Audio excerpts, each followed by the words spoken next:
Welcome, everyone. I'm Laura Rubenstein, digital media and marketing strategist and host of the Women's Speakers Association WSA TV show. Have you ever felt the need to have more confidence, more charisma to boost your career, or to feel like you could do what you really want to do? Well, I've got experts here today ready to share with you their tips on how to boost your career, your confidence, and your charisma today. So let's say hi. Hi, Nicole. Hello there. I am Dr. Nicole, the confidence coach. I'm based out of Atlanta, Georgia, and you can find out more information about me at therealnicolesteele.com. Great to have you, Nicole. And hi, Erin. Hey, everybody. I'm Erin Hatzakostas, and I consider myself really a professional pot stirrer, also a career coach. And I'm here in Connecticut, and you can find me at authentically.com. Welcome, Erin. Thanks for being here. And hi, Peggy. Hello, how's everyone?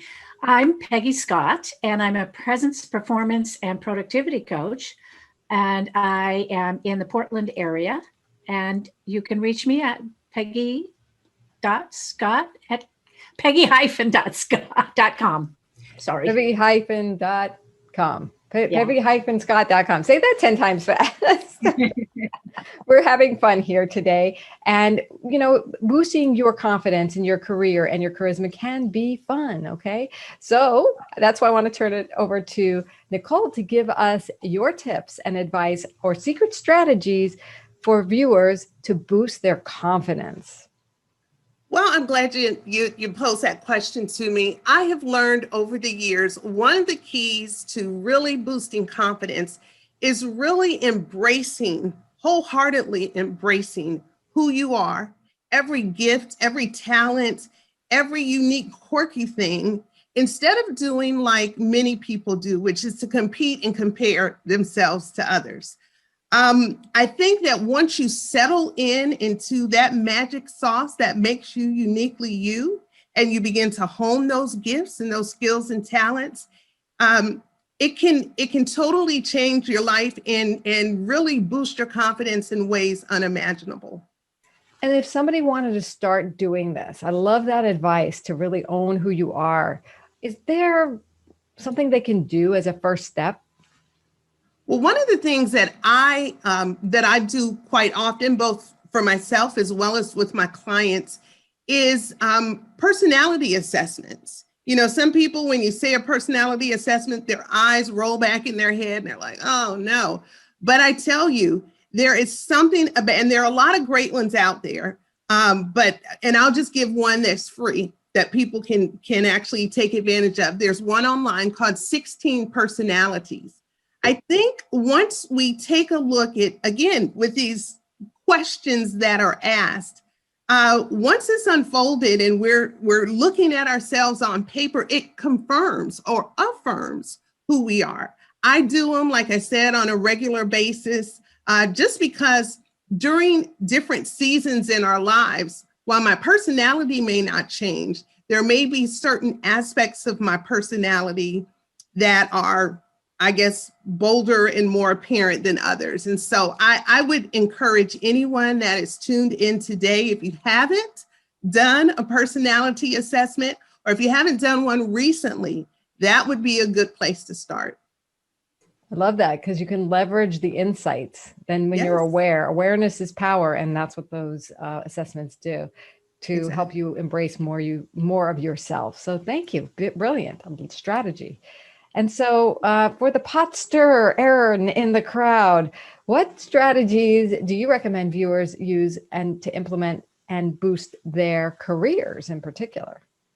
Yeah, so the strategy that I really focus on is one strategy, and then I'll talk about some ways to actually put it into motion. But it's really about using your authenticity as your secret career weapon. So really building off of Dr. Steele, it's not just being yourself, but it's actually then purposely, strategically using your authenticity to connect with people, to stand out, to inspire people, to get people to follow you. So what I mean by that, let me just give you like 3 very practical tips on how you just start to put this in motion. the first I always tell people, stop with the business buzzword bingo BS, right? Like your resume, your LinkedIn profile, like your introductions and meetings. We are so caught up, kind of like Dr. Steele said, right? Like in kind of following the norm and like getting all the buzzwords and being able to make it through the HR sausage factory to like get picked up for a job. And instead, like tell stories, make fun of yourself a little bit, talk like a human, right? That really helps you step out. So that's number one. Like you can do that anywhere, but definitely places like your resume. Number two would be, one starter kit is change your out of office message. What I realized after 20 years, I was sitting down one night, getting ready to do my out of office, always late, right? Like getting ready to go away from the weekend. And I was saying the same stuff, like for the last 20, like, I will be out of the office. You can contact me, blah, blah, blah, right? Like, and it's such an opportunity, right? These messages go out to, unfortunately, hundreds of people that are emailing you when you're gone, to say things like taking a much needed break from the craziness, right? Talk like a human, tell them you're going to visit your favorite customer, something like that. It gives you that permission to start being more human, and it makes people really want to follow you. And the third tip, like starter tip I give people, is include your children in your work.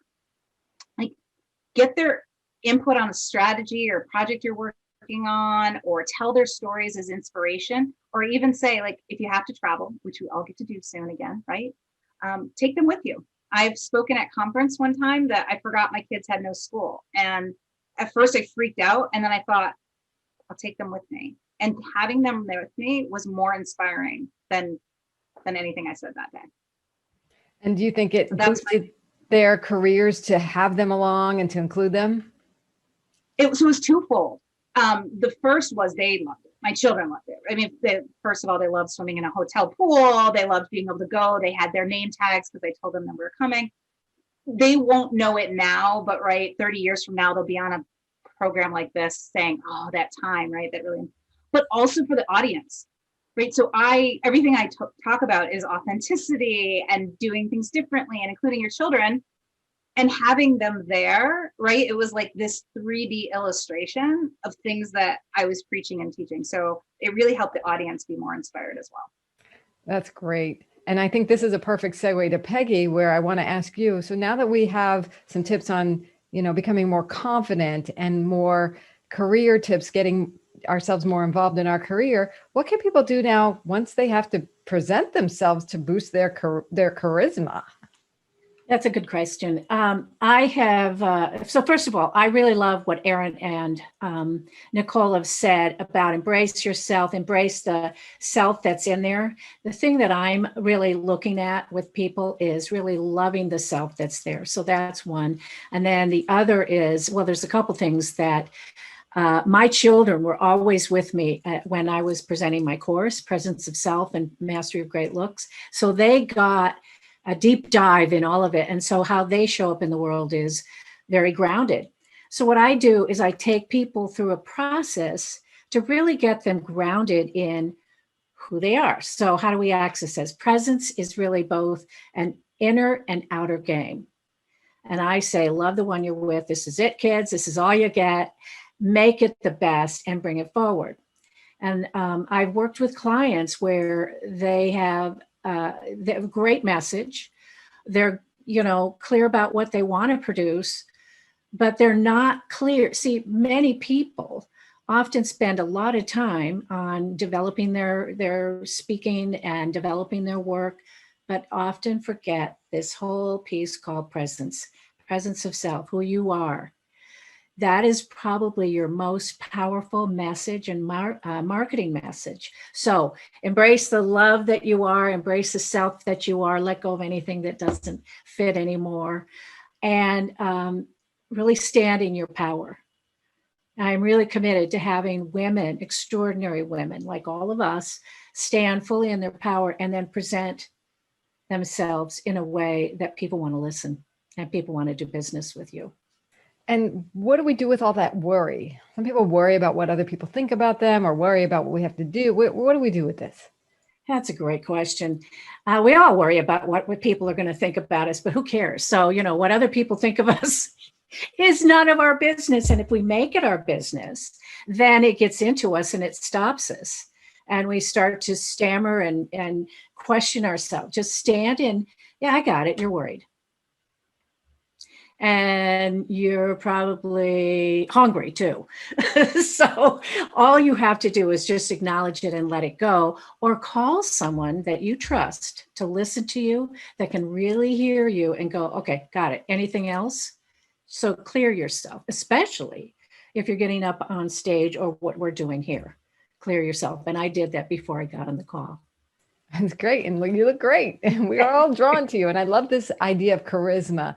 And all three of you really have touched on that, from, becoming more self-aware to embracing your authenticity and really owning the presence of self, as you called it, Peggy. So thank you for that rich conversation. And I want people to know a little bit more about you and why you are the expert, or what you do for people, and what types of people do you do that for? So Nicole, could you cover that for us? Who do you work with? I'd be glad to. I like to tell people that I believe in the power of she. And when I say that, the work that I do and that my team does really focuses on ladies, leaders, and little girls. That is where my heartbeat is. I've been committed to this work for over, it's hard, I'm aging myself, but for over 30 years in various capacities. And with that group, I do everything from confidence coaching. I own and operate several businesses. I do consulting. I have a nonprofit arm that helps young girls in particular build their confidence and their character and their leadership. I'm also an author, so I do creative, works and writings and blogs and all that good stuff, as well as conferences and courses. So love all those C words too. That's you great. got that. That's very comprehensive. So tell us, how did you get to this work? It's really funny. Now to be kind of branded as the confidence coach is very ironic to me, because growing up, confidence is the last thing that I had. But throughout my journey in life, and it's really funny, Erin talked about bringing her kids. I was raised by a single mom, but my mother would go to conferences in other cities, and because she was my single parent, she would bring me along. And so little did I know, you are absolutely right, Erin. When I look back over my life, I think about all of the powerful, passionate women that my mother placed in my life. And now fast forward, you look at me today, and this is the work that I'm doing. So going back to not being confident, my journey and all of those people who poured into me and who saw more in me than I saw in myself led me on a journey of self-discovery, where I was able to really understand my true value and worth and begin to walk in it in a way like I had never done before. And so as a result, I've committed my life to helping ladies, leaders, and little girls do the same. Beautiful, wonderful work. And thank you for leading the way in that and having the story to tell. And how cool is that, Erin? Right? She's the personification of what you just described and told people to do, and it works. So yes. Erin, tell us about who you work with and what you do for them. Yeah, so I work with mostly high potential, high performing women. My sweet spot really is women kind of in 30 to 45 age range. There's this kind of perfect storm that happens where they have always been kind of overachievers and done great work. And then two things happen. The first is the next big job. It's a totally different set of rules, right? Like they're trying to get into a leadership role, maybe a senior role. And nobody sits them down and says, okay, everything you did before, like all through, school, college, early career, like none of that's going to work. Working hard isn't, right? It's a totally different set of rules. And then what happens to us women at the same time this storm is brewing, we have families typically, right? And now you're going in your head, okay, I've always been ambitious. I've always wanted these big things, but maybe I don't. Maybe that's being self-serving, maybe I can't, right? Because we start to have these other responsibilities. And it's really that juxtaposition.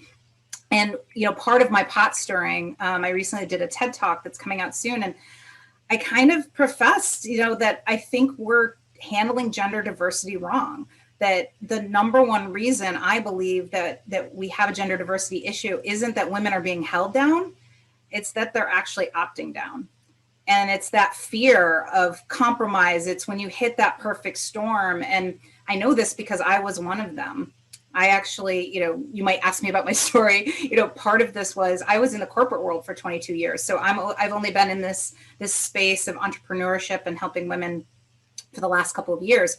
But about 6 years ago, my boss called me one Friday and he said, I've got some news. I've decided to leave the company and I want to know if it's okay to recommend you as our next COO. And I didn't pause very long before I responded, no, thank you.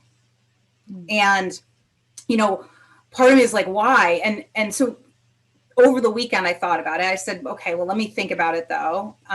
Mainly because I asked what plan B was and I don't like plan B. And, I sort of hit me that the reason I said no was that I had this fear that I was going to have to enter into this sort of club or become this mold that I didn't want to be. And then it hit me like, you shouldn't not do something because you hate the way it was done before. You can do it your own way. And so all those fears I had about having to be on a plane all the time, my ego sort of growing and like my home life becoming a wreck. I realized like, what if I did it differently? And it was really the authenticity, which I did it subconsciously. And now as I look back, I actually doubled down and my authenticity allowed me to kind of stand out instead of sell out. And so that's what I'm here to teach women. Like, you can stay in, you can go for the big jobs. You just need a new modern day career playbook to get you there. And authenticity is really at the heart of that. And you helped them do it because you said, yes, I take it. Yep. I did. I ended up saying yes to that. A year later, I became the CEO of that company. I ran a company of about 1,000 people, led a massive company financial and cultural turnaround, like had great success. And, I have to admit, this is annoying. Like, this might sound annoying, but there were times when I was like, this almost is too easy. Unlike a lot of my counterparts who were sacrificing so much and giving up vacations, I felt like something was happening that was easier for me, not just personally, but also for the success I was bringing.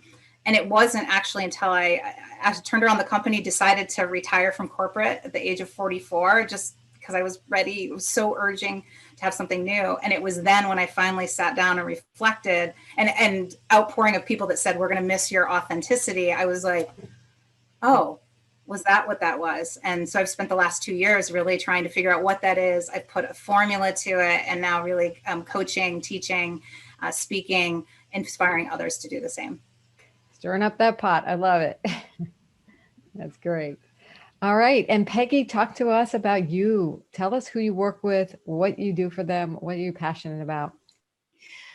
Great. Well, I'm passionate about the pure self showing up. And let me just say, when I was a young girl, a teenager, a younger girl, I was so shy. I didn't even want to look up. And I felt like I was just, pushed aside, but I was pushing myself aside. And I had to work through that. When I work with women, particularly, I've worked with men and women over the years. Since 1982, I've been developing work. I have a passion for people, really people, and loving them into existence, like loving them to the power that they are. If I had said when I was a little girl that I'd be here now, I was thinking, who are you talking about? So I work with all types of people, particularly women, business women, professional women who are out to make a difference and have a message to give. And I have a client that I worked with. She's fabulous. She's loving. She has a powerful message, but she wasn't getting the kind of offers that she wanted, and she wasn't getting speaking engagements, and she couldn't understand what was getting in the way. So she came to me. And what it was is that while she has this amazing message that you don't want to really miss, what was being missed was she wasn't presenting herself and she didn't know how. That sounds funny, but what I'm saying is, well, where do we get our ideas for putting ourselves together and showing up the way we do? We probably model other people. But unfortunately, we don't know if that's the right thing. And what I'm after is really the presence of self, you. And what is it that lights you up? What is your passion? And bringing that forward. And just like when you're putting your marketing material together, you want that material to meet with your message. And so when I look at somebody and I'm working with them, I'm working from the inside out and the outside in. And I'm working, and this woman is now overbooked. And we've worked together to not only get her message was clear, but to get the message that she was relaying with her presence. So when she gets on stage, she has a powerful stage presence and it matches with her message. And as I said before, we spend so much time in developing our message and developing our marketing material, but we do forget this piece. And I'm not just talking image, I'm talking about the whole business of you, your charisma, your poise, your body language. Can you command a room without saying a word?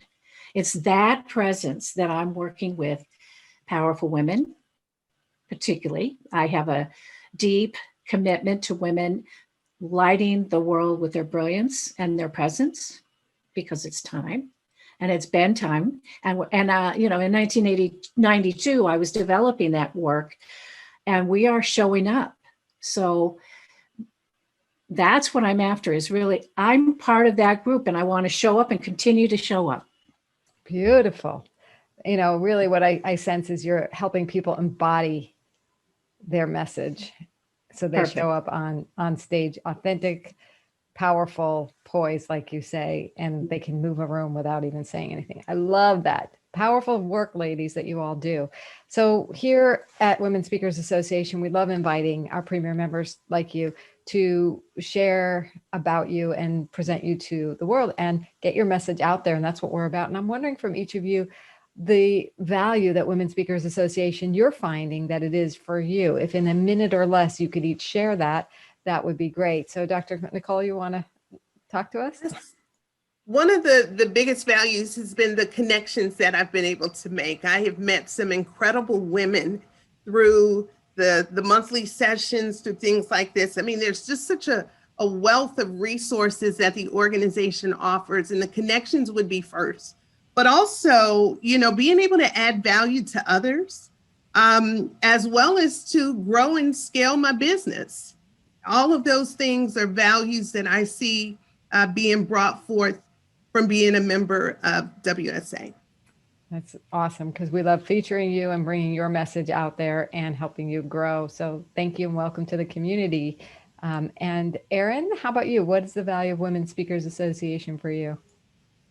Yeah, I mean, I think it's really about, you know, banding together with, you know, the powerful women that we see here. And then we have, you know, authenticity is my thing. I always say authenticity is gender neutral, but it's advantage women, right? We need it more. You know, we need that push, and being able to be a part of a group that where we're all just saying, like, if we hold hands, like the game of Red Rover, we're going to be stronger when we go forward together and bringing this message into the world. And I love that you guys have this platform for all of us to do that together. Well, thank you for being here. And we're definitely a community. And if you're interested in becoming a member, of course, you can always go to joinwsa.com and learn more. And Peggy, tell us about you and what's the value? Why are you here? What does Women Speakers Association offer you?